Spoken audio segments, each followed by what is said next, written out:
FM rainbow Puduvai 102.8 நேயர்களுக்கு மற்றும் ஒரு சூப்பரான மதிய வணக்கம். இது என்ன நிகழ்ச்சி அப்படின்னா ஹலோ டாக்டர் நிகழ்ச்சியில் நான் உங்கள் ஆர்ஜே ஜோ வந்துட்டேன். இன்றைய ஹலோ டாக்டர் நிகழ்ச்சியில் நாம் எதை பற்றி பேச போகிறோம், எதை பற்றி கேட்டு தெரிஞ்சுக்க போகிறோம் அப்படின்னா சிறுநீரக பாதுகாப்பு மற்றும் சிறுநீரக மாற்று அறுவை சிகிச்சை பற்றி விளக்கம் தர வந்திருக்காங்க புதுச்சேரி ஜிப்மர் மருத்துவமனையின் பேராசிரியர் மற்றும் சிறுநீரகவியல் துறையின் தலைவருமான டாக்டர் ஸ்ரீஜித் பரமேஸ்வரன் அவர்கள். அவங்கள நிலையத்தின் சார்பாக வெல்கம் பண்ணிடலாம்.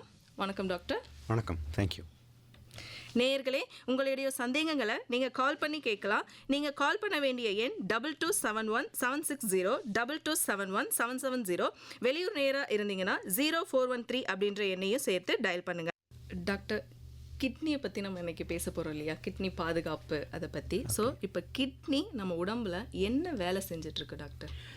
கிட்னிக்கு வந்து நம்மளுடைய நார்மலாக ஹெல்த் மெயின்டைன் பண்ணதுக்கு ரொம்ப முக்கியமான ரோல் இருக்குது. அதில் முக்கியமானது என்னென்னா, நம்மளோட சாப்பாட்டில் டயட் எடுக்கிறாங்க, அது வந்து செரிமானமாய் மெட்டபாலிசம்னு சொல்லுவாங்க. அதில் வந்து நிறைய வேஸ்ட்டுகள் உருவாகுது உடம்புக்குள்ளேயே. அந்த வேஸ்ட்டு வந்து உதாரணத்துக்கு யூரியா, இது வந்து யூரின் வழியாகவே வெளியில் தள்ளி பிளட்டு க்ளீனாக வைக்கிறது ஒரு முக்கியமான ஒரு வேலை கிட்னியோடது. ஆனால் அது மட்டும் இல்லாமல் வேறையும் கிட்னிக்கு வந்து நிறைய ரோல்ஸ் இருக்குது. ஒன்று வந்து உடம்பில் இருக்கிற தண்ணி அளவு. இப்போ தண்ணி அதிகமாக குடிச்சிட்டிங்கன்னா யூரின் அதிகமாக வரும், தண்ணி கம்மியாக குடிச்சிட்டிங்கன்னா யூரின் அளவு கண்ட்ரோல் பண்ணுறாங்க. உடம்பில் தண்ணி அளவு எவ்வளோ இருக்கணும். அப்புறம் வந்து உடம்பில் இருக்கிற லவணங்கள்னு சொல்லுவாங்க. இப்போ அந்த சோடியம் ஆனாலும் சரி, பொட்டாசியம், கால்சியம், மெக்னீஷியம் சொல்லிட்டு பிளட்டில் அந்த அளவு வந்து ஒரு நார்மல் ரேஞ்ச் இருக்குது. அந்த ரேஞ்சுக்குள்ளே மெயின்டைன் பண்ணுறதுக்கு முக்கியமான ஒரு ரோல் வந்து கிட்னிக்கு இருக்குது. அப்புறம் அம்லம் சொல்லுவாங்க, ஆசிட். நம்ம சாப்பாடுலாம் வந்து உடம்புக்குள்ளேயே அம்லம் உருவாயிடும், ஆசிட். இப்போ ஆசிட் வந்து பிஹெச் வந்து பிளட்டில் வந்து ஒரு கரெக்ட் 7.4 ரேஞ்சில் தான் இருக்கணும். அது நார்மல் மெயின்டைன் பண்ணுறதுக்கு இந்த ஆசிடே வெளியில் தள்ளி கண்ட்ரோல் பண்ணுறதுக்கு கிட்னிக்கு ரொம்ப முக்கியமான ஒரு ரோல் இருக்குது. அது இல்லாமல் இப்போது நார்மல் அளவுக்கு ரத்தம் ஹீமோக்ளோபின் இருக்கிறதுக்கு எரித்ரோபொயட்டின் ஹார்மோன் வந்து அது கிட்னியில் தான் வருது. எலும்பு வந்து ஹெல்த்தியாக இருக்கிறதுக்கு ஆக்டிவ் வைட்டமின் டி, அந்த வைட்டமின் டி வந்து ஆக்டிவ் வைட்டமின் டி உருவாகிறது வந்து கிட்னி. அப்போ பார்த்தா உங்களுக்கு ஓவரால் ஹெல்த்துக்கு வந்து கிட்னிக்கு ரொம்ப முக்கியமான நிறைய ரோல்ஸ் இருக்குது. ஓகே டாக்டர், இப்போ கிட்னி ப்ராப்ளம் அப்படின்ட்டு ஃபஸ்ட்டு அது நமக்கு என்ன வார்னிங் சைன் கொடுக்கும்? ஓகே, கிட்னியோட ஒரு ப்ராப்ளம் என்னென்னா ஆரம்ப ஸ்டேஜில் வந்து எந்த வார்னிங் ஸ்டேஜும் வராது. ஓகே, சிம்டமேட்டிக் சிம்டம்ஸ் எதுவும் இருக்காது. சிம்டம் கிட்னி வியாதி இருக்கிறவங்களுக்கு இல்லை கிட்னி ஃபெயில் இருக்கிறவங்களுக்கு வர சிம்டம்ஸ் என்னென்னா கால் வீங்கிறது, பசி கெட்டு போகுது, வாந்தி எடுக்குது, மூச்சு வாங்குது, இந்த மாதிரி. இல்லைன்னா அனீமியா, ரத்தம் குறைவாகுது, அந்த மாதிரி ப்ராப்ளம் வருது. எப்படின்னா கடைசி ஸ்டேஜில் தான் வரும். ஆரம்ப ஸ்டேஜில் வந்து கிட்னி கொஞ்சம் கொஞ்சமாக வீக் ஆகிடுச்சுன்னா அந்த ஸ்டேஜில் வந்து எந்த விதமான சிம்டமும் தெரியாது. இந்த மாதிரி சிம்டம் வர்றது எப்படின்னா லாஸ்ட் ஸ்டேஜில் தான். அப்போ வந்து கிட்னி ப்ராப்ளம் தெரியணும்னா நான் சிம்டம் இல்லாததுனால நான் நல்லா இருக்கேன், என் கிட்னி நல்லா இருக்குன்னு யாரும் நினைக்கக்கூடாது. கிட்னி வியாதிகள் வர ரிஸ்க் இருக்கிறவங்க, எல்லோரும் இல்லை, ரிஸ்க் இருக்கிறவங்க வந்து அது டெஸ்ட் எடுக்கணும். டெஸ்ட் எடுத்து கிட்னி ஃபங்க்ஷன் நல்லா இருக்குதுன்னு டெஸ்ட் பண்ணால் தான் தெரியும், இல்லைன்னா ஆரம்ப ஸ்டேஜில் தெரியாது. ஓகே டாக்டர், இப்போ டெஸ்ட் எடுக்கணும் இல்லையா, அதுக்கு என்னென்ன மாதிரிலாம் டெஸ்ட் இருக்குது? ஓகே, இது 2 இஷ்யூ இருக்குது. அதில் வந்து யார் டெஸ்ட் பண்ணணும், எல்லாருமே டெஸ்ட் பண்ணணுமா இல்லை ஒரு சில பேர் மட்டும் டெஸ்ட் எடுத்தால் போதுமா? அப்போ அதில் வந்து எல்லாரும் டெஸ்ட் எடுக்கணும்னு அவசியம் இல்லை. ஏன்னா கிட்னி வியாதி வந்து அந்த ரொம்ப சாதாரணமான, இப்போ சர்க்கரை வியாதி அளவுக்கு நார்மலாக இருக்கிற அந்த அளவுக்கு சாதாரணமான வியாதி இல்லை. ஆனால் ஒரு சில மக்கள் நமக்கு தெரியுது, இவங்களுக்கு வந்து கிட்னி வியாதி வர்றதுக்கு ரிஸ்க் அதிகம். உதாரணம் சர்க்கரை வியாதி தான். சர்க்கரை வியாதி சர்க்கரை கிட்னி பாதிக்கலாம், பிபி கிட்னி பாதிக்கலாம். அப்புறம் வேறு ஒரு சில வியாதிகள் இருக்குது, எஸ்எல்இன்னெல்லாம் சொல்லுவாங்க, பிளட்டில் இம்யூன் ரிலேட்டட் ப்ராப்ளம்ஸ் இருக்குது. இல்லைன்னா ஏற்கனவே ஏதாவது கிட்னி கல் இருக்கலாம், கால் வீங்கிற மாதிரி குழந்தையில் நெஃப்ரோட்டிக் சிண்ட்ரோம் சொல்லுவாங்க, பாம்பு கடிச்சு கிட்னி ஃபெயிலியர் ஏற்கனவே வந்திருக்கலாம். இவங்களுக்கு எல்லாமே வந்து கிட்னி வியாதி வர்றதுக்கு ரிஸ்க் அதிகம். அது இது இல்லாமல் அப்புறம் ஃபேமிலியில் வந்து ஒரு சில பரம்பரையாக வர கிட்னி வியாதிகள் இருக்குது. அப்போ ஃபேமிலியில் வந்து கிட்னி வியாதி இருக்கிறவங்களுக்கு அவங்களுக்கு கிட்னி வியாதி வர்றதுக்கு ரிஸ்க் அதிகம். இந்த மாதிரி ஒரு சில பேருக்கு கிட்னி வியாதி வர்றதுக்கு ரிஸ்க் அதிகம். இந்த மாதிரி எந்த ஒரு ரிஸ்க்கும் இல்லைன்னா அவங்களுக்கு கிட்னி வியாதி வர்றதுக்கு ரிஸ்க் ரொம்ப கம்மி. அப்போ இந்த மாதிரி ஏதாவது ஒரு ரிஸ்க் இருக்கிறவங்க கண்டிப்பாக வந்து கிட்னி ஏதாவது ப்ராப்ளம் இருக்குதான்னு டெஸ்ட் எடுத்து பார்க்குறது முக்கியம். ஏன்னா அது பண்ணலைன்னா கிட்னி ஃபெயில் ஆன பிறகு தான் அவங்களுக்கு தெரியும். ஆரம்ப ஸ்டேஜில் தெரியணும் டெஸ்ட் எடுக்கணும். அப்போ டெஸ்ட் எடுக்குது என்ன டெஸ்ட் எடுக்கணும்னு கேட்டுட்டிங்கன்னா, ஒன்று பிளட்டில் வந்து கிரியாட்டின் அளவு, பிளட்டில் வந்து கிரியாட்டின் ஒரு பொருள் இருக்குது, அதோட அளவு பார்க்கணும் எவ்வளோன்னு. அப்புறம் யூரினில் வந்து ப்ரோட்டீன் இருக்குதா, இது 2 தான் மெயின். ஸ்க்ரீனிங் டெஸ்ட்டுன்னு சொல்லுவாங்க. கிட்னி ஸ்க்ரீனிங் டெஸ்ட்னா ஒன்று யூரின்ல புரோட்டீன் செக் பண்ணணும். 2 பிளட்ல கிரியாட்டின் அளவு பார்க்கணும். அப்புறம் 3வது பிபி பார்க்கணும். ஆனால் கிட்னி வியாதி இருக்கிறவங்களுக்கு ஒரு 90% வந்து ஹை பிபி இருக்கும். ஓகே ஓகே, ஓகே கிட்னி வியாதியால் பிபி ஏறலாம். பிபி நிறைய இருக்கிறவங்களுக்கு அதனாலே கிட்னி பாதிப்பு வரலாம். அதனால் வந்து பிபி பார்க்கணும், யூரினில் புரோட்டீன், பிளட்ல கிரியாட்டின் அளவு பார்க்கணும். இதுதான் ஸ்க்ரீனிங் டெஸ்ட். ஓகே அதில் தெரிஞ்சிடும். ஓகே. அப்போனா கிட்னி டெஸ்ட் பண்ணணும் அப்படின்றவங்கன்னா பிபி சுகர் இருக்கவங்க மஸ்ட். BP sugar must. ஆமாம், கண்டிப்பாக. Okay doctor. இப்போ பேக் பெயின் வந்தாவே எனக்கு கிட்னி ப்ராப்ளம் வந்துருச்சு அப்படின்ற மாதிரிலாம் இமேஜின் பண்ணிக்கிறாங்க இல்லையா? ஸோ அதை பற்றி சொல்லுங்களேன். அது அது அது ஒரு தவறான இம்ப்ரெஷன் தான் அது. கிட்னி வியாதி பெருசாக வந்து வலி கொடுக்காது. ஓகே, கிட்னி வியாதி அது நிறைய ஒரு கிட்னி ப்ராப்ளத்தில் தான் வந்து உங்களுக்கு வலியாக தெரியும். அது வந்து கிட்னி ஸ்டோன். ஓகே, கிட்னியில் கல் இருக்குதுன்னா உங்களுக்கு ரொம்ப அதிகமான அளவுக்கு வலி வரலாம். அல்லாமல் வேறு வந்து கிட்னி இப்போ நெஃப்ரைட்டு சொல்கிறாங்க, சர்க்கரை வியாதியால் கிட்னி டேமேஜ் ஆகுது, பிபியால் கிட்னி டேமேஜ் ஆகுது. அதில் எதிலுமே உங்களுக்கு வலி தெரியாது. ஓகே, அதில் முதுகு வலி வருதுனால உடனே கிட்னின்னு நினைக்காது சரியில்லை. முதுகு வலி நிறைய காரணத்தினால வரலாம். எலும்பு ப்ராப்ளத்தினால வரலாம், மசில் ப்ராப்ளம், உங்களோட போஸ்டர் சரியில்லாததுனால வரலாம். அதனால் வந்து முதுகு வலி வந்து கிட்னியாலேருந்து வந்து நினைக்கக்கூடாது. ஓகே, வலி வர்றது சான்ஸ் கம்மி தான். கிட்னி வியாதியாலே வலி வர்ற சிச்சுவேஷன் கம்மி தான்.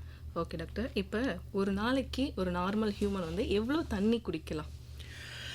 அது வந்து அளவுக்கு ஒரு ஸ்பெசிஃபிக்கான அளவு சொல்கிறது கஷ்டம். ஆனால் பொதுவாக ஒரு ரூல் சொல்லிட்டிங்கன்னா ஒரு நாளைக்கு 2.5 லிட்டர் யூரின் வர அளவுக்கு தண்ணி குடிக்கணும். ஓகே, அப்போ வந்து வேனல் டைமில் நீங்கள் அதிகமாக குடிக்கிற மாதிரி இருக்கும், பனி டைம்லேயே கம்மியாக குடிக்கிற மாதிரி இருக்கும். ஆனால் ஒரு நாளைக்கு குறைஞ்சது 2-2.5 லிட்டராவது யூரின் வரணும். ஒரு ஆவரேஜ் பார்த்தா 2 to 3 2லேருந்து 3 லிட்டர் வந்து தண்ணி டீ காஃபி எல்லாம் சேர்ந்து லிக்விட் வந்து ஒரு 2 to 3 லிட்டர்ஸ் குடிக்கிறது கரெக்டாக இருக்கும். ஓகே, கம்மியாகவும் குடிக்கக்கூடாது, அதிகமாகவும் குடிக்கக்கூடாது. Okay doctor. ஆனால் அதிகமாக குடிக்கவும் கூடாது. ஆமாம், அதிகமாக குடிக்கக்கூடாது. அதிகமாக குடிக்கிறதுனால வந்து கிட்னி டேமேஜ் வராது. ஓகே, கிட்னி குடித்தா கிட்னி வியாதினால குடிக்கூடாது, அது மாதிரி கிடையாது. ஆனால் தண்ணி அதிகம் ஒரு ஒரு ஒரு லிமிட்டுக்கு மேலே தண்ணி குடிச்சிட்டிங்கன்னா பிளட் வந்து டைல்யூட் ஆகும். இப்போ இந்த பிளட்டில் வந்து சோடியம் அளவு குறையும், ஹைப்போனட்ரிமியான்னு சொல்லுவாங்க. அந்த மாதிரி ப்ராப்ளம்ஸ் வந்து அது கிட்னியால் வந்து கண்ட்ரோல் பண்ணுறாங்களே. இப்போ தண்ணி நிறைய குடிச்சிட்டிங்கன்னா கிட்னி தான் வெளியில் தள்ளணும். அதுக்கு ஒரு லிமிட் இருக்குது. நீங்கள் வந்து 6 லிட்டர் தண்ணி குடிச்சிட்டிங்கன்னா ஃபுல்லாகவே அந்த டைமுக்குள்ளே வெளியில் போக முடியாது. அப்போ பிளட் டைல்யூட் ஆகும், சோடியம் அளவு குறையும். அதனால் வந்து நிறைய காம்ப்ளிகேஷன்ஸ் வரும். ஃபிட்ஸ் வரலாம், வாந்தி வரலாம், அந்த மாதிரி நிறைய ப்ராப்ளம், கான்ஷியஸ்னஸ் நினைவில்லாமல் போய்டுற மாதிரிலாம் வரலாம். அதனால் வந்து கம்மியாகவும் குடிக்கக்கூடாது, ரொம்ப லிமிட்டை விட்டு அதிகமாகவும் குடிக்கக்கூடாது. ரெண்டுமே ப்ராப்ளம் தான். ஓகே, அப்படின்னா 2.5 லிட்டர் நார்மல். 2.5 லிட்டர்ஸ் யூரின் வர அளவுக்கு குடிக்கணும். அப்போ 2-3 லிட்டர் தண்ணி குடிக்கலாம். Okay doctor. இப்போ கிட்னிக்கும் ஸ்லீப்பிங்க்கும் என்ன டாக்டர் லிங்க்? இப்போ 8 ஹவர்ஸ் ஸ்லீப் மஸ்டா? ஓகே, கிட்னிக்கும் இப்போ அதில் 2 கேள்வி இருக்குது. ஒன்று, இந்த 8 மணி நேரம் நல்லாவே தூக்கம் இருக்கிறது ஹெல்த்துக்கு நல்லதா இல்லையா? கண்டிப்பாக நல்லது, தேவை. ஓகே, ஆனால் அதில் வந்து டைரெக்டான அந்த தூங்கலைன்னா கிட்னி டேமேஜ், அதனால கிட்னி ஃபெயில் வரலாமா, இல்லை கிட்னி ஃபெயில் இருக்கிறவங்க அதனாலே கிட்னி பாதிப்பு அதிகம் ஆகலாமான்னு கேட்டால் அது அந்த மாதிரி இருக்காது. ஒரு டைரக்ட் லிங்க் இருக்காது. ஆனால் சரியாக தூங்கலை, தூக்கம் டிஸ்டர்ப் ஆகுதுன்னா பிபி ஏறும், ஸ்ட்ரெஸ் ஏறும், பிபி கண்ட்ரோல் பண்ணுறது கஷ்டமாக இருக்கும். அது வந்து கிட்னியை பாதிக்கலாம்.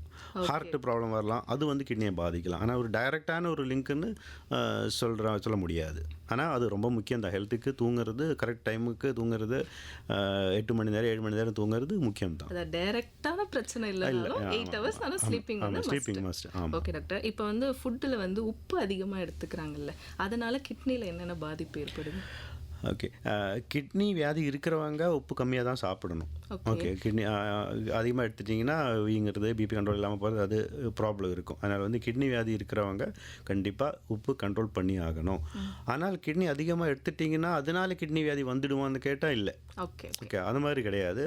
அதிகமாக உப்பு சாப்பிட்றது உடம்புக்கு நல்லதில்லை. பிபி இல்லாதவங்க பிபி வரலாம், ஹார்ட் ப்ராப்ளம் வரலாம். ஆனால் அதனால கிட்னி வியாதி வருதுன்னு சொல்ல முடியாது.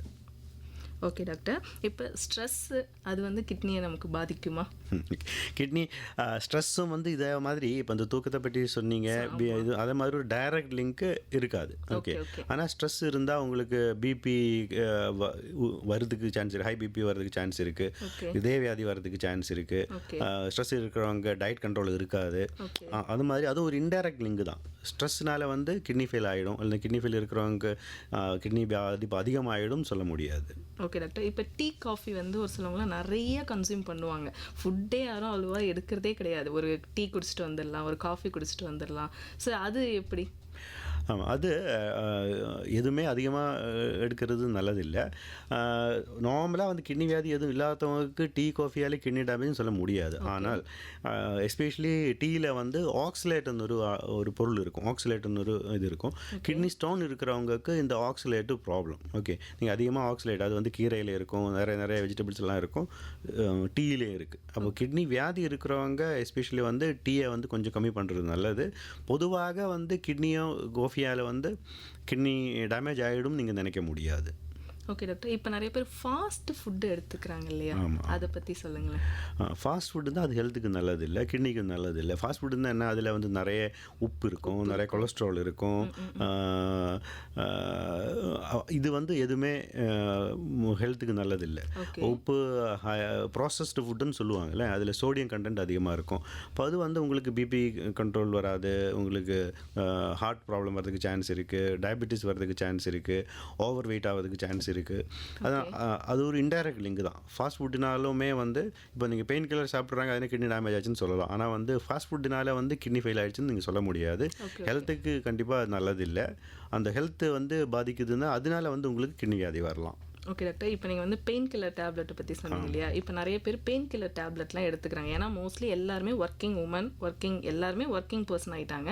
இப்போ ஏதாவது ஒரு சிக் ஆகிட்டோம், ஏதாவது தலைவலி அப்படின்னா, இல்லை ஒர்க்குக்கு நம்ம லீவ் போட வேண்டாம், ஒரு பெயின் கில்லர் டேப்லெட்டை போட்டுட்டு போயிடலாம் அப்படின்ற மாதிரி தான் இப்போதைய சுச்சுவேஷன் இருக்குது. ஸோ அது எந்த மாதிரி பிரச்சனை இருக்குது? அதுவும் ரெண்டு இருக்குது. ஒரு ரெண்டு விதமான பாதிப்பு கிட்னிக்கு வரலாம். ஒன்று வந்து அலர்ஜிக் ரியாக்ஷன் வரலாம். நீங்கள் அது வந்து எந்த மெடிசனும் வரலாம், பெயின் கில்லருக்கு எஸ்பெஷலி வரலாம். அலர்ஜி அது எல்லாருக்கும் இருக்காது, ஒரு சில பேருக்கு தான். அது வந்து நம்ம ப்ரெடிக்ட் பண்ண யாருக்கு வரும் யாருக்கு வராதுன்னு சொல்ல முடியாது.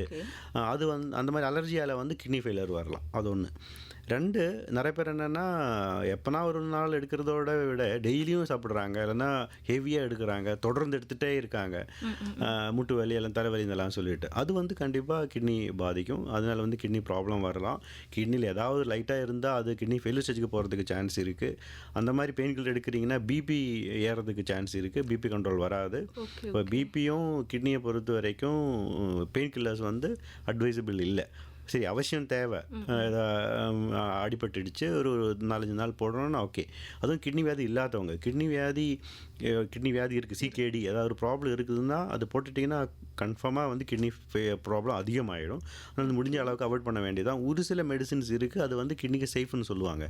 ஒன்று வந்து பாராசிட்டமால்னு சொல்லிட்டு டேப்லெட் வருது இல்லை, வேற ஒரு சில டேப்லெட்ஸ் இருக்குது. அது வந்து வலி மாத்திரை, சாதாரண வலி மாத்திரை அளவுக்கு ஸ்ட்ராங்காக இருக்காது, ஆனால் அது கிட்னி சேஃப், அது வேணால் சாப்பிடலாம்.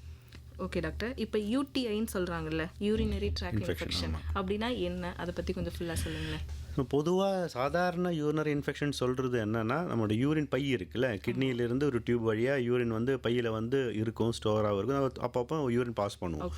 யூரினரி இன்ஃபெக்ஷன் பொதுவாக சொல்கிறது வந்து இந்த யூரின் பையில் இன்ஃபெக்ஷன் ஆகிறது தான் யூரினரி இன்ஃபெக்ஷன் சொல்கிறாங்க. அது வந்து அந்த இன்ஃபெக்ஷன் வந்து கிட்னியிலலாம் போகலாம், அது வந்து காம்ப்ளிகேட்டட் யூரினரி இன்ஃபெக்ஷன் சொல்லுவாங்க. சாதாரண வந்து இந்த யூரின் பையில் வந்து இன்ஃபெக்ஷன் வருது தான். அது வந்து சாதாரணமாக லேடிஸ்க்கு வந்து அதிகமாக இருக்கும், ஜென்ஸுக்கு வந்து ஓரளவுக்கு கொஞ்சம் கம்மியாக இருக்கும். ஜென்ஸுக்கு வந்து ஒரு ஏஜுக்கு அப்புறம் ப்ராஸ்டேட் கிளாண்ட் பெருசான பிறகு இன்ஃபெக்ஷன் வரதுக்கு ரிஸ்க் அதிகமாக இருக்கும். யூரின் பை இன்ஃபெக்ஷன் அது கிட்னி இன்ஃபெக்ஷன் கிடையாது, யூரின் பையில் இன்ஃபெக்ஷன் வருது தான் யூரினரி இன்ஃபெக்ஷன் நம்ம பொதுவாக சொல்லுவோம். ஓகே, இப்போ அது ரிப்பீட்டடாக ஆகிட்டே இருந்துச்சுன்னா அதனால் கிட்னி ஏதாவது பாதிக்குமா? ஆமாம், பாதிக்கலாம். அது என்னென்னா, நார்மலாக வந்து எப்போனா ஒரு வாட்டி யூரின் இன்ஃபெக்ஷன் வருது, ஓகே, யாருக்கு வேணால் வரலாம். ஆனால் அடிக்கடி வருது, மாதம் வருது, இல்லை ஒரு வருஷத்தில் வந்து 4-5 வாட்டி யூரின் இன்ஃபெக்ஷன் வருதுன்னா அது நார்மல் கிடையாது. அப்போது அது மாதிரி இன்ஃபெக்ஷன் ஆகுதுன்னா அதுக்கு ஏதாவது ஒரு காரணம் இருக்கும். யூரின் வழியில் வந்து எதாவது அடப்பு இருக்கலாம், கிட்னியில் ஸ்டோன் இருக்கலாம், யூரின் பை வந்து நர்வ் ஃபங்க்ஷன் நல்லா இல்லாமல் இருக்கலாம், சர்க்கரை வியாதி கண்ட்ரோல் இல்லாமல் இருக்கலாம். அப்போ வந்து அடிக்கடி யூரின் இன்ஃபெக்ஷன் வருதுன்னா அது நல்லது இல்லை. அது ஒன்று, அது ஏன் வருதுன்னு பார்க்கணும். அந்த மூல காரணம் கண்டுபிடிச்சி அதுக்கு வைத்தியம் பண்ணிட்டீங்கன்னா இன்ஃபெக்ஷன் வராமல் இருக்கலாம். அடிக்கடி யூரின் இன்ஃபெக்ஷன் வருதுன்னா அது கிட்னியில் போய் கிட்னி டேமேஜ் பண்ணுறதுக்கு சான்ஸ் இருக்குது. அதனால் வந்து அது கண்டிப்பாக அடிக்கடி இன்ஃபெக்ஷன் வருதுன்னா அது டெஸ்ட் பண்ணி ஆகணும், டாக்டர் கன்சல்ட் பண்ணிவிட்டு இது ஏன் வருது அடிக்கடி இன்ஃபெக்ஷன், வராமல் இருக்கிறதுக்கு என்ன பண்ணலாம், வந்தாலுமே கிட்னி டேமேஜ் ஆகாமல் இருக்கிறதுக்கு அது உடனடியாக ட்ரீட்மெண்ட் பண்ணுற மாதிரி ட்ரீட்மெண்ட் கேட்கணும். ஓகே டாக்டர், இன்றைய ஹலோ டாக்டர் நிகழ்ச்சியில் சிறுநீரக பாதுகாப்பு மற்றும் சிறுநீரக மாற்று அறுவை சிகிச்சை பற்றி விளக்கம் கொடுத்துட்டு இருக்காங்க டாக்டர் ஸ்ரீஜித் பரமேஸ்வரன் அவர்கள். வாங்க மேலும் பல தகவல்களை அவங்க கிட்ட கேட்டு தெரிஞ்சுக்கலாம். டாக்டர், இப்போ கிட்னி ஃபெயிலியர், இப்போ கிட்னிக்கு இது பாதுகாப்பான ஃபுட்டுனா என்ன மாதிரி ஃபுட்டுலாம் எடுத்துக்கலாம்? ஓகே. அது வந்து கிட்னி வியாதி இல்லாதவங்களுக்கும் கிட்னி வியாதி இருக்கிறவங்க கொஞ்சம் வித்தியாசமாக இருக்கும். இப்போ ஓகே. கிட்னி வியாதி இல்லாதவங்க எப்படின்னா, மெயின் ஒன்று வந்து தேவையான அளவுக்கு தண்ணி குடிக்கிறது, நிறைய தண்ணி குடிக்கணும். 2 உப்பு கம்மியாக இருக்கணும். ஓகே. 3 ஃப்ரூட்ஸ் அண்ட் வெஜிடபிள்ஸ், நீங்கள் பழங்கள், கீரை வகைகள் எல்லாம் அதில் வந்து இந்த பொட்டாசியம், மெக்னீஷியம் இதெல்லாம் அதிகமாக இருக்கும். இப்போ மெயினாக இதுதான். அப்புறம் ஹெவியான ஹை சால்ட் கண்டனோடு இருக்கிறது சாப்பிடக்கூடாது. ஓகே, ஓவரால் ஹெல்த்து இதுதான் சொல்லுவோம். உப்பு கம்மியாக இருக்கணும், ஃப்ரூட்ஸ் வெஜிடபிள்ஸ் வந்து அதிகமாக சாப்பிடணும் ஹெல்த்தியாக இருக்கிறவங்க. ஆனால் வந்து கிட்னி வியாதி இருக்கும்போது அது கொஞ்சம் டிஃப்ரெண்ட்டாக இருக்கும். உப்பு கம்மியாக தான் இருக்கணும். ஆனால் வந்து இப்போ ஃப்ரூட்ஸ், கீரை வகையெல்லாம் அதிகமாக எடுத்துட்டிங்கன்னா அது பொட்டாசியம் சத்து அதிகமாக இருக்கும். கிட்னி வியாதி இருக்கிறவங்களுக்கு பொட்டாசியம் ஏறுறதுக்கு ரிஸ்க் அதிகமாக தான் இருக்கும். அதனால் வந்து அது ஓரளவு கண்ட்ரோல் பண்ணுற மாதிரி இருக்கும். சரியா? நார்மலாக வந்து ஹெல்த்தியாக இருக்கிறவங்க ப்ரோட்டீன் அளவு நம்ம கண்ட்ரோல் பண்ணணும்னு சொல்ல மாட்டோம். இப்போ நீங்கள் நான்வெஜ் ஆனாலும் சரி, ப்ரோட்டீன் பவுடரில் நிறைய பேர் சாப்பிடுவாங்க. ஆனால் ஓகே. கிட்னி வியாதி இருக்கிறவங்க அதிகமான அளவுக்கு ப்ரோட்டீன் சாப்பிடக்கூடாது. ஒரு சில இப்போது டயாலிசிஸ் பண்ணுறவங்க அதிகமாக எடுக்கணும்னு சொல்லுவோம். ஆனால் கிட்னி வியாதி இருக்கிறவங்க ப்ரோட்டீன் வந்து ஹெவியாக சாப்பிடக்கூடாது. ஓகே. சாப்பிடக்கூடாது கிடையாது, நார்மல் அளவுக்கு தான் சாப்பிடணும். ரொம்ப கம்மியும் பண்ணக்கூடாது, ரொம்ப அதிகமாகவும் சாப்பிடக்கூடாது. ஓகே டாக்டர், இப்போ யங் ஏஜில் கிட்னி ப்ராப்ளம் வருதுன்னு சொல்கிறாங்க இல்லையா, அவங்களுக்கு எதனால, என்ன ரீசன்? யங் ஏஜில் பல காரணங்களால் வரலாம். ஒன்று வந்து கன்ஜெனிட்டல் மால்ஃபர்மேஷன் சொல்லுவாங்க. பிறந்ததுலேயே வந்து கிட்னி ஆனாலும் சரி, யூரின் பை ஆனாலும் சரி, அதில் வந்து அது நார்மலாக இல்லை, ஹெல்த்தியாக இல்லை. கன்ஜெனிட்டல் மால்ஃபர்மேஷனால் வந்து அடிக்கடி யூரின் இன்ஃபெக்ஷன் வருது, யூரின் வழியில் அடப்பு இருக்குது, அதனால் வந்து கிட்னி பாதிக்குது. அது ஒன்று.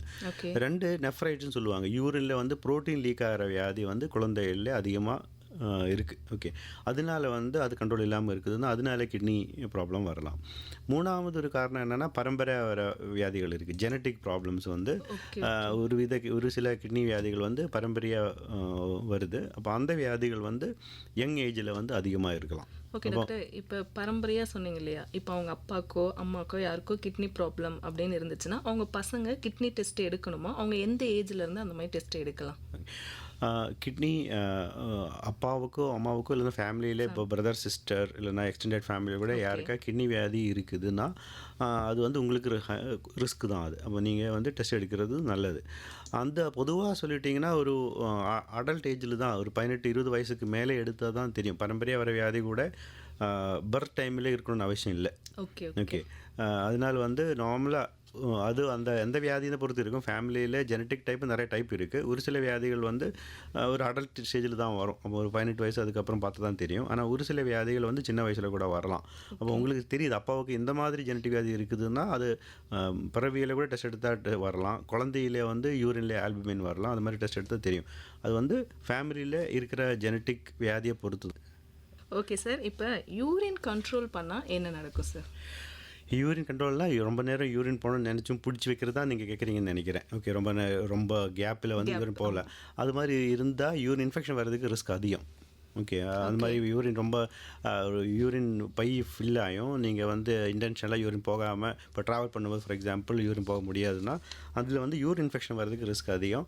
அதனால வந்து கிட்னி டேமேஜ் ஆகலாமான்னு கேட்டால் இல்லை, அதில் வந்து நார்மலாக அதனால வந்து கிட்னி டேமேஜ்னு சொல்ல முடியாது. ஆனால் வந்து உங்களுக்கு யூரின் இன்ஃபெக்ஷன் வர்றதுக்கு டெஃபினெட்லி ரிஸ்க் இருக்குது. அதனால வந்து அது கண்ட்ரோல் இல்லாமல் போய் கிட்னி பாதிக்கலாம்.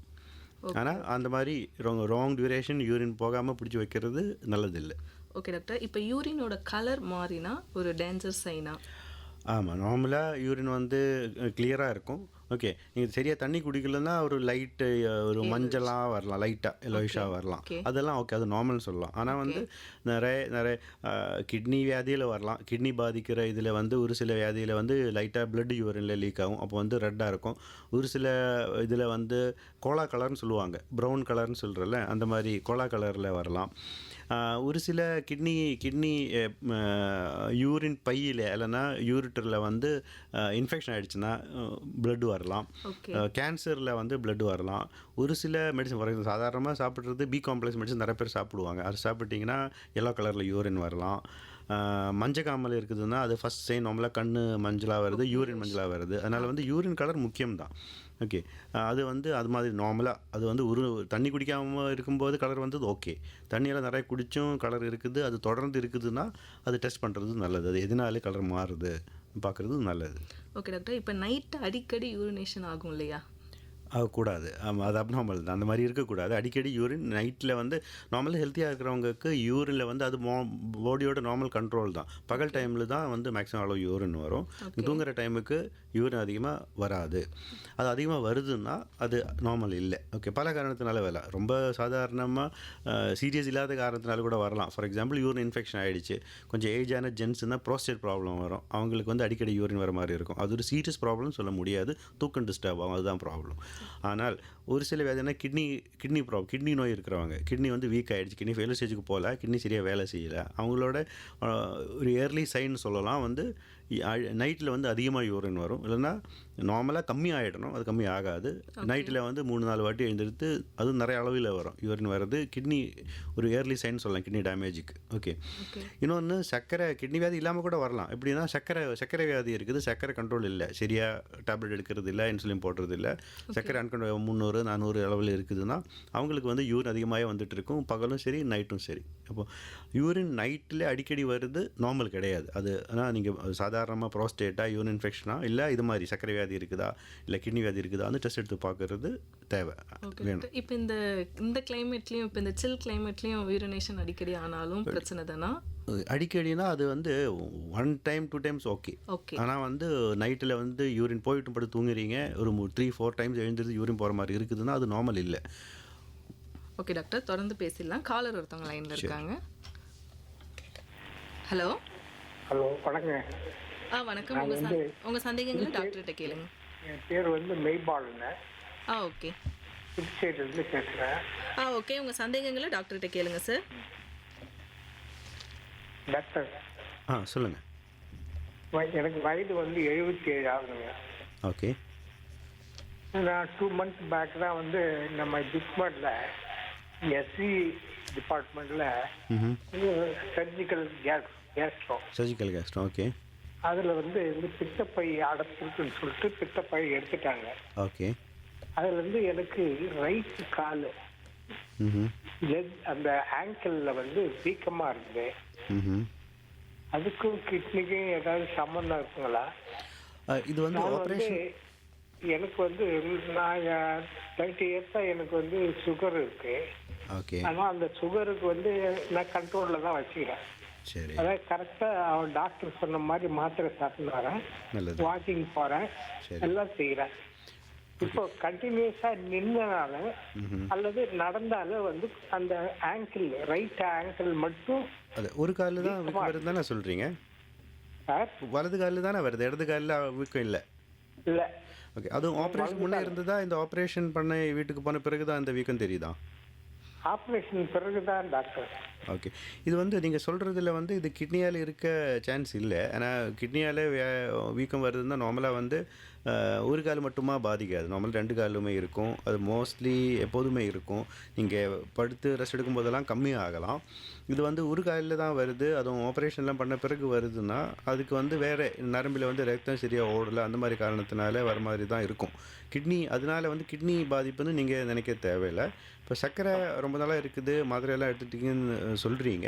என்ன இருந்தாலும் நீங்கள் ரொம்ப நாளாக இருக்கிறதுனால இப்போ உங்களுக்கு வயசும் 77 சொல்கிறீங்களே, அதனால் வந்து கிட்னி டெஸ்ட்டு எடுக்கலை. நான் அது ஒரு வாட்டி எடுத்து பார்க்குறது நல்லது. இப்போ முதல்ல நான் இப்போ இங்கே பேசணும், பிளட்டில் வந்து கிரியாட்டின் அளவு, யூரின்லேயே ப்ரோட்டீன் டெஸ்ட்டு, அது சர்க்கரை டாக்டர். அப்போனா உங்களுக்கு கிட்னி வியாதி இருக்காது. சரி, அந்த வீக்கம் வந்து வேறையும் நிறைய காரணத்தினால வரலாம். உங்களுக்கு வந்து கண்டிப்பாக இது கிட்னி ப்ராப்ளத்தினாலே இருக்காது இந்த வீக்கம். ஓகே டாக்டர், எனக்கு வந்து இந்த ப்ராஸ்டேட் ப்ராப்ளம் இருக்கு. ஓகே, 300 mm வந்து கொஞ்சம் பெருசாக இருக்கு. அதனால யூரின் வந்து காலையில் வந்து ஆஃப்டர் 12 o'clock வந்து கொஞ்சம் 2 தடவை 3 தடவை போகுது டாக்டர் யூரின். ஓகே, ப்ராஸ்டேட்டில் வந்து நம்மள கிளாண்டு பெருசாகிடுச்சுன்னா உங்களுக்கு யூரின் போகிறதுக்கு கொஞ்சம் டிஃபிகல்ட்டாக இருக்கும். நீங்கள் முக்கி யூரின் போகிற மாதிரி இருக்கும், ஃபாஸ்ட்டாக வராது. கிடையாது டாக்டர். அர்ஜென்ட்டாக வந்தது, அவ்வளோதான். ஓகே. இப்போ அதுக்கு வந்து நீங்கள் மாத்திரை போட்டால் அது கண்ட்ரோல் ஆகிடும். அதுக்கு வந்து நீங்கள் யூராலஜி டாக்டரை கன்சல்ட் பண்ணிவிட்டு இந்த ப்ராஸ்டேட் ப்ராப்ளத்தினால இந்த அது யூரின் கன்சல்ட் பண்ண டாக்டர் அவர் வந்து நீங்கள் கிட்னியை பற்றி கவலைப்படாதீங்க. உங்களுக்கு கிட்னி வியாதி இல்லை. நீங்கள் டெஸ்ட் எடுத்துருக்கீங்க. எனக்கு சொல்கிற சிம்டமும் கிட்னி வியாதியோடது இல்லை. நான் வந்து கிட்னியை பற்றி ஒன்றும் கவலை இல்லை. Okay. Okay sir. Thank you. Thank you doctor. Welcome. Doctor இன்னொரு காலர் லைன்ல இருக்காங்க. ஹலோ. வணக்கம் மேம், நான் சந்திரசேகர் வேலூர் காட்பாடியிலேருந்து பேசுறேன். உங்களோட சந்தேகங்களை டாக்டர் கிட்ட கேளுங்க. வணக்கம், சொல்லுங்கள். கிட்னி தொடர்பா நான் கேட்கணும் டாக்டர், கேட்கலாமா? சொல்லுங்கள். கண்டிப்பா.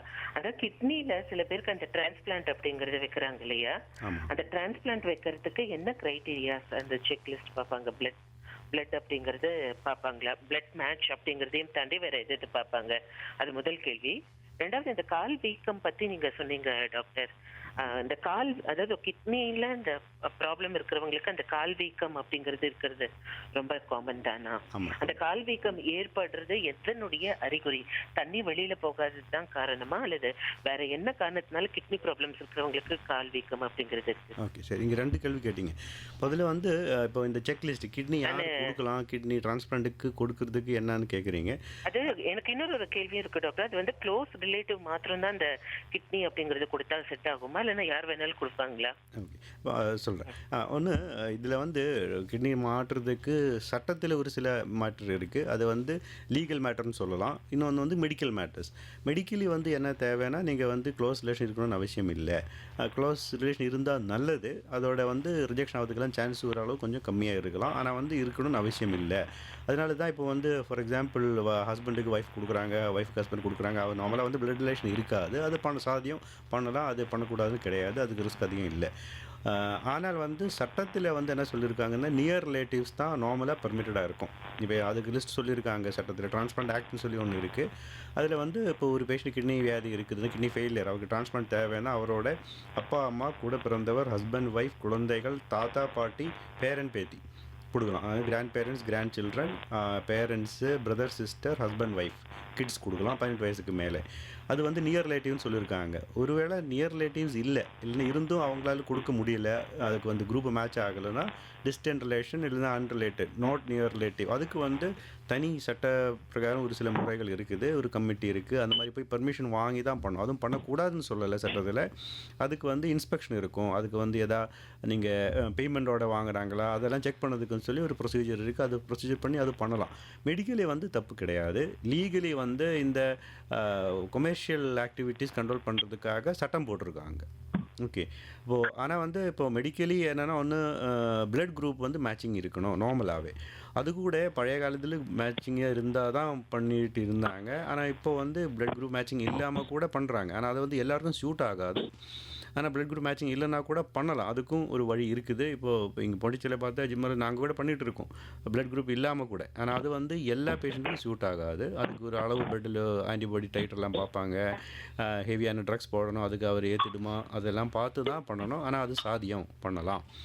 ஓகே. அதனால் வந்து டோனரை பொறுத்த வரைக்கும் டோனரோட ஹெல்த் தான் முக்கியம். ஒன்று வந்து அவர் உடம்பு நல்லா இருக்காங்களா, அவர் கிட்னி கொடுக்குற அளவுக்கு ஹெல்த் அவங்களுக்கு இருக்குதா, ஒன்று. 2, அவர் கொடுக்கறதுக்கு வில்லிங்க, அதுதான் ஒரு மெயின் பேரியர் இப்போ இருக்கும். நிறைய பேருக்கு ரிலேஷன் இருக்கலாம், ஆனால் அவர் வில்லிங்காக இருக்காது. வில்லிங்காக இருக்குது அவங்களுக்கு வந்து சர்க்கரை வியாதி, கிட்னியில் ஸ்டோனு, கிட்னி வியாதி, இதய வியாதி, அந்த மாதிரி கேன்சர் நோய் அந்த மாதிரி இல்லாமல் இருக்கிற வரைக்கும் மெடிக்கலி வந்து ப்ராப்ளம் இருக்காது. குரூப் மேட்ச் இல்லைன்னா கூட இந்த இப்போ தற்சமயத்தில் ஆக்சுவலாக பண்ணலாம். ஓகே. அதான் நீங்கள் முதல் கேட்ட கேள்வி. ரெண்டாவது நீங்கள் கேட்டது இந்த வீக்கம் எதனால் வருது. 2 காரணம் இருக்குது. ஒன்று வந்து பாடியிலே வந்து தண்ணி அதிகமாகிறது. ஆனால் கிட்னி வந்து நார்மலாக பாடியிலே ஃப்ளூயிட் அளவு கண்ட்ரோல் பண்ணுறதுக்கு மெயின் ரோல் இருக்குது.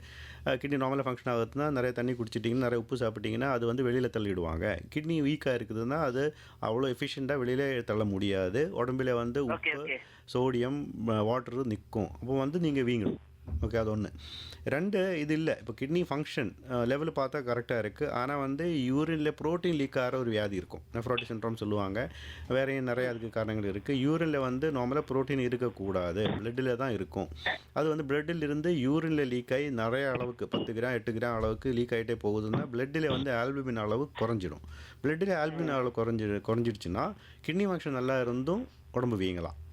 இப்போ கிட்னி அதில் பார்த்தா 2 காரணம் இருக்குது. ஒன்று ஆல்புமின் லீக் ஆகிறது, 2 கிட்னி ஃபங்க்ஷன் லெவல் கம்மியாக இருக்கிறது. இப்போ இந்த 2 கேள்வி தான் நீங்கள் கேட்டீங்களே, அது உங்களுக்கு. ஆமா அவ்வளவுதான் டாக்டர். ரொம்ப அருமையான ஒரு தகவல் கொடுத்தீங்க. Thank you doctor. சரி, தேங்க்யூ, யூர் வெல்கம்.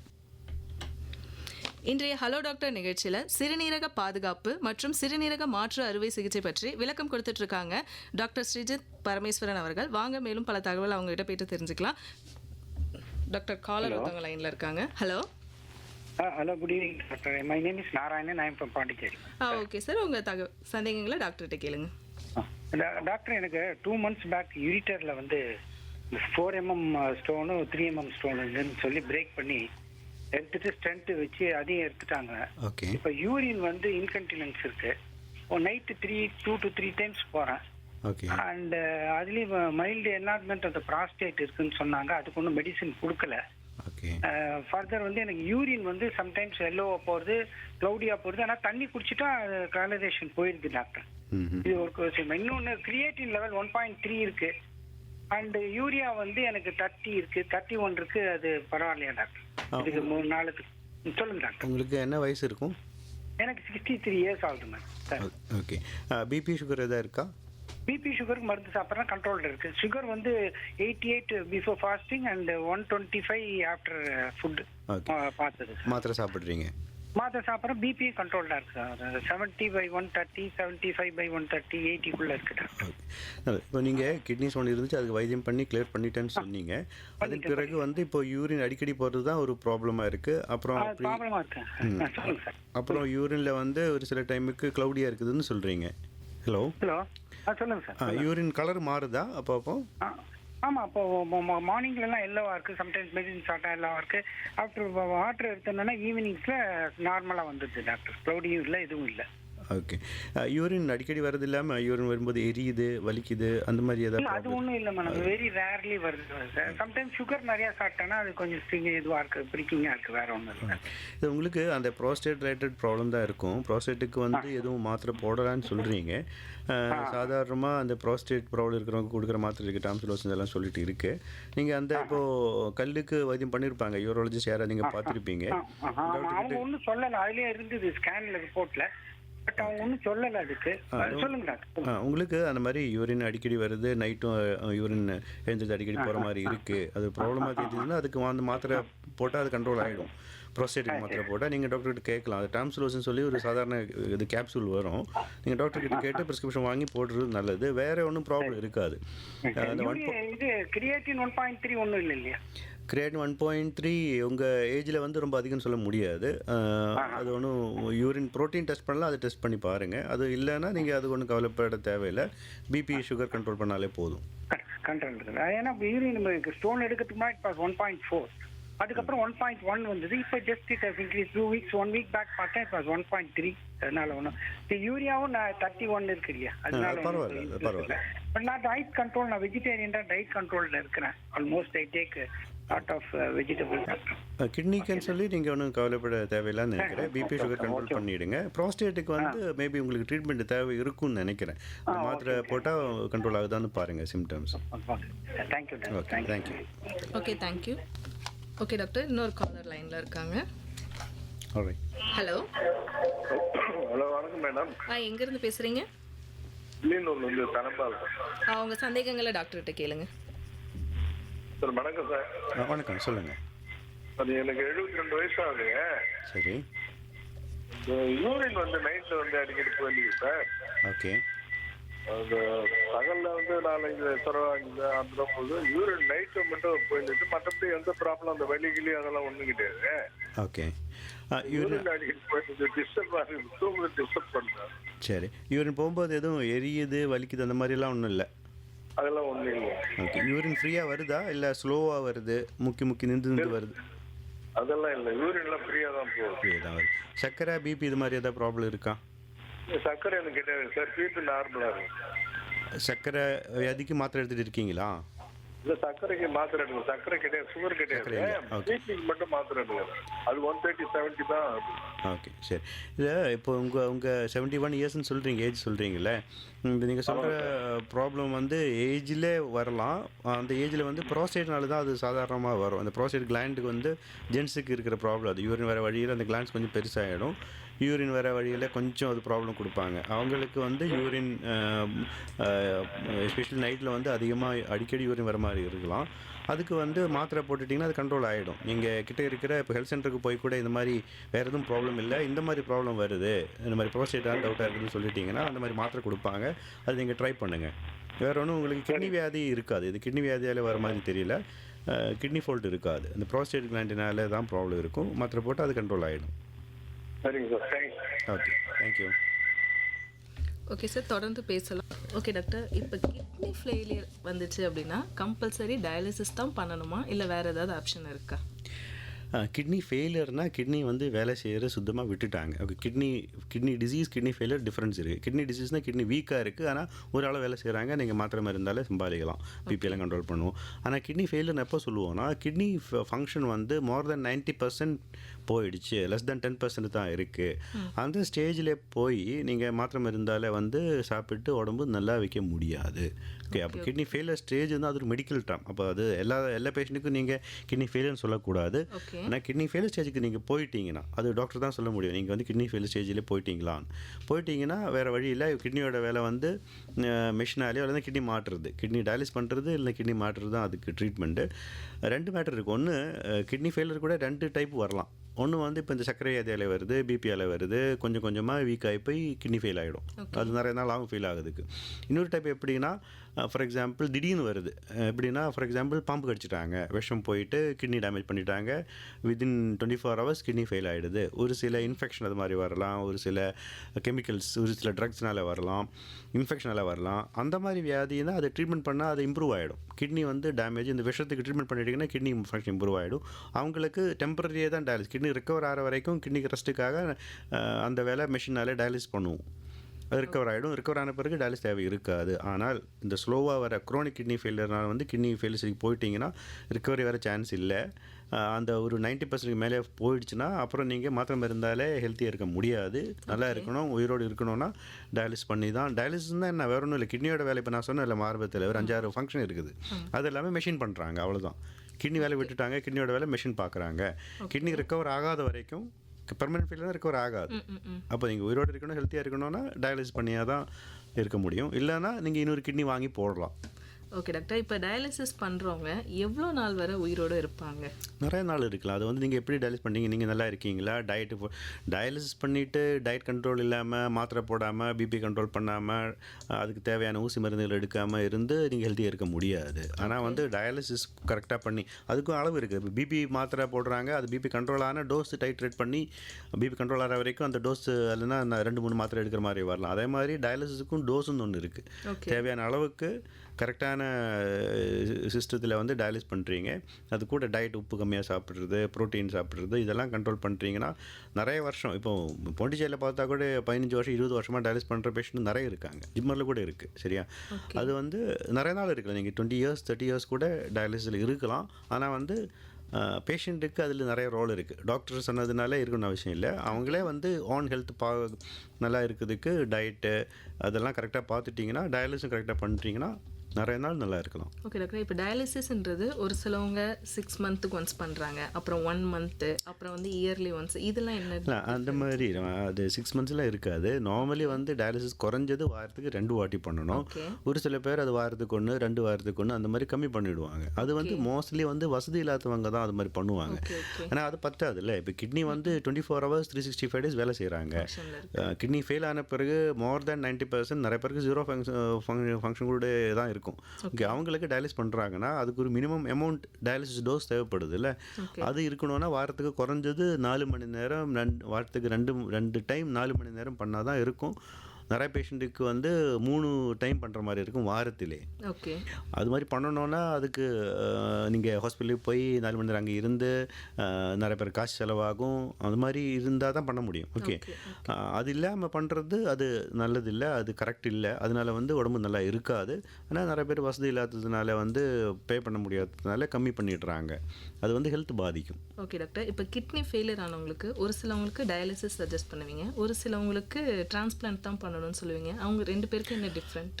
இல்லை அது மாதிரி எக்ஸாக்ட்லி அந்த மெடிக்கலி அது மாதிரி கிடையாது. மெடிக்கலி எப்படின்னா எப்போதுமே வந்து நார்மலாக இருக்கிறது கிட்னி தானே. அப்போ கிட்னி போடுறது தான், ஒரு கிட்னி டேமேஜ் ஆகிடுச்சுன்னா இன்னொரு கிட்னி அதுக்கு ரீப்ளேஸ்மெண்ட் வைக்கிறது தான் கரெக்டாக இருக்கும். ஓகே. ஆனால் வந்து அது நம்ம நினைக்கிற அளவுக்கு ஈஸியாக இல்லை. ஒன்று வந்து கிட்னி கிடைக்கணுமே. இப்போது ஒரு கணக்கு பார்த்தா இந்தியாவிலே வந்து ஒரு வருஷத்துக்கு பார்த்தா 2 லட்சம் பேருக்கு கிட்னி ஃபெயிலியர், புதுசாக கிட்னி ஃபெயிலியர் வருது. ஒவ்வொரு வருஷமும் 2 லட்சம் பேர். 2 லட்சம் பேருக்கு அப்போ கிட்னி கிடைக்கணும்னா 2 லட்சம் பேர் கிட்னி கொடுக்கறதுக்கு இருக்கணுமே. அந்த அளவுக்கு இருக்காதுல்ல. அப்போ வந்து கிட்னி கிடைக்கிறது இல்லை. ஓகே, அது ஒன்று. 2, கிட்னி ட்ரான்ஸ்ஃபர் பண்ணணும்னா காசு செலவாகும்.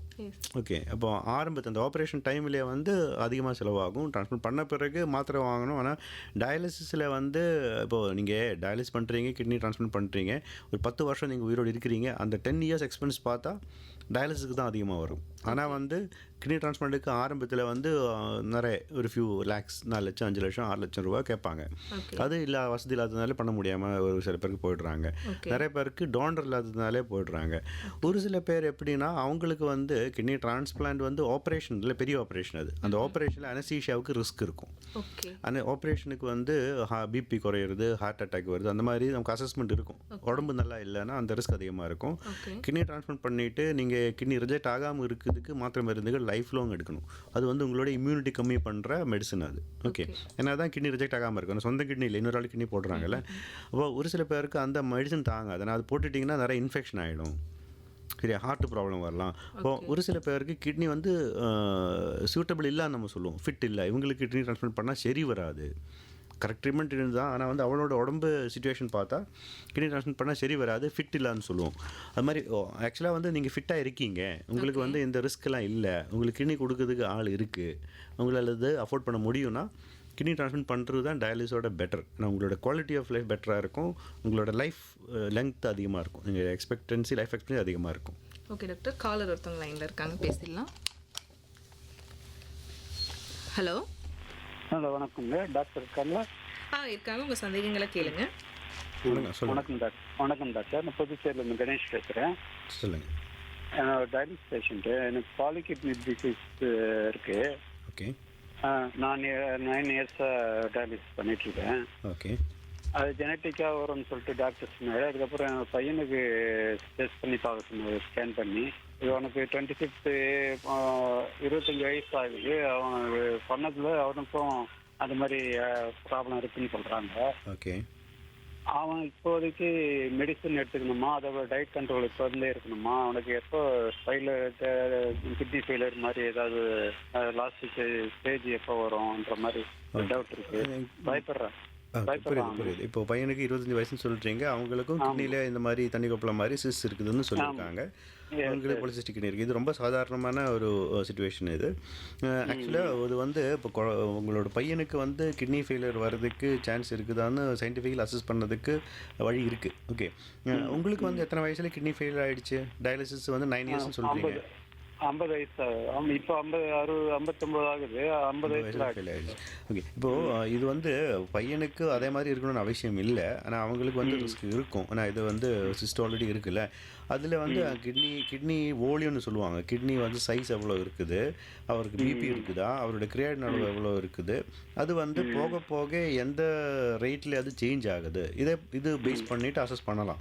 பையனுக்கு வந்து கிட்னி ஃபெயிலியர் வர்றதுக்கு சான்ஸ் இருக்குதா இல்லையா, இருந்தால் அது வந்து எத்தனை வயசில் வந்து எக்ஸ்பெக்ட் பண்ணலாம், அந்த மாதிரி ஒரு சயின்டிஃபிக் இது இருக்குது.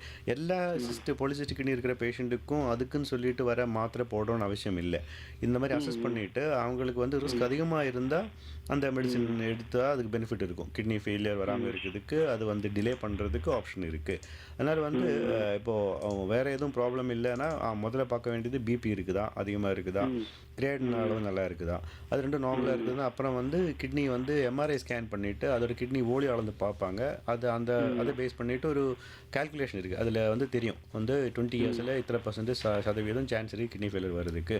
அது ஒரு அளவுக்கு மேலே இருக்குதுன்னா அந்த கிட்னி இந்த ஏடிபி கிடிக்குன்னு சொல்லி பாலிசிஸ்டிக் கிட்னிக்கே ஸ்பெசிஃபிக்கான வர ஒரு மெடிசன் இருக்குது. அது போட்டால் அதுக்கு பெனிஃபிட் வரும். ஓகே, அது வந்து ஆனால் வந்து நீங்கள் பண்ண முடியாது. நீங்கள் ஒரு நெஃப்ராலஜிஸ்ட் கிட்னி ஸ்பெஷலிஸ்ட்டுக்கு போய் இது பண்ணி அஸ் பண்ண தான் தெரியும். ஆசிச்சு பார்த்தா உங்களுக்கு பையனுக்கு கொஞ்சம் ரிஸ்க் இருக்கும். ஓகே, அது வந்து எந்த அளவுக்கு இருக்குதுன்னு டெஸ்ட் பண்ணால் அது கரெக்டாக தெரியலாம். மேரேஜ் எல்லாம் பண்ணலாமா சார்? மேரேஜ் பண்ணலாம். அது வந்து மேரேஜ் எல்லாம் பண்ணலாம். அதெல்லாம் ஒன்றும் ப்ராப்ளம் இருக்காது. ஃப்யூச்சரில் வந்து கிட்னி இருக்கிறதுக்கு ரிஸ்க் இருக்கும். அது தெரிஞ்சு தான் என்ன இருந்தாலும் நீங்கள் பிளான் பண்ணணும். அவ்வளோதான். Okay sir. கிட்னி ஃபெயிலியர் வராதுன்னு நீங்கள் நினைக்க முடியாது, வரலாம்.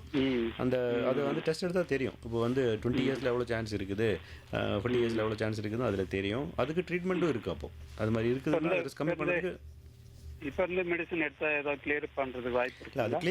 அது கிளியர் ஆகாது. மெடிசன் எதுக்கு கொடுக்குறாங்கன்னா இது வந்து பரம்பரையாக வர ஜெனட்டிக் ப்ராப்ளத்துக்கு க்யூர் கிடையாது. அது வந்து அதனால வந்து கிட்னி ஃபெயிலியர் வராமல் இருக்கிறதுக்கு தடுக்கிறதுக்காக கொடுக்குறாங்க. தண்ணி கொப்பளா சிஸ்டெல்லாம் அப்படியே தான் இருக்கும். அது க்யூர் பண்ண முடியாது. இப்போ அவனுக்கு ஏதாவது குழந்தை பிறந்ததுன்னா அவனுக்கு அதுக்கும் வர்றதுக்கு அது 50% சான்ஸ் இருக்குது. இந்த ப்ராப்ளம் இருக்கிறவங்களுக்கு குழந்தை பிறக்கிறது 50% சான்ஸ் இருக்குது. அது கூட இப்போ அவங்களுக்கு இப்போ ஆல்ரெடி தெரிஞ்சு போச்சு இல்லை, அதனால வந்து கன்சீவ் ஆகிற டைமுக்கு அதுக்கு கவுன்சிலிங் செலவு இருக்கும், ஆன்டிநேட்டல் டெஸ்ட்னு சொல்லி டெஸ்ட் இருக்கும். இந்த பிறக்க போகிற குழந்தைக்கு இருக்குதான்னு தெரிஞ்சு அது நீங்கள் டிசைட் பண்ணலாம். இந்த கன்டினியூ பண்ணுமா என்னன்னு நீங்கள் முடிவு பண்ணலாம். அந்த ஆப்ஷனும் இருக்குது. Okay okay okay sir. Thank you sir. Thank you. இல்லை டாக்டர். Thank you sir. ஃபைனலி நம்ம நிகழ்ச்சியோட நிறைவு தருணத்திற்கு வந்தாச்சு டாக்டர். இன்னைக்கு சிறுநீரக பாதுகாப்பு மற்றும் சிறுநீரக மாற்று அறுவை சிகிச்சை பற்றி பல தகவல்களை ரொம்ப விளக்கமாக சொன்னீங்க.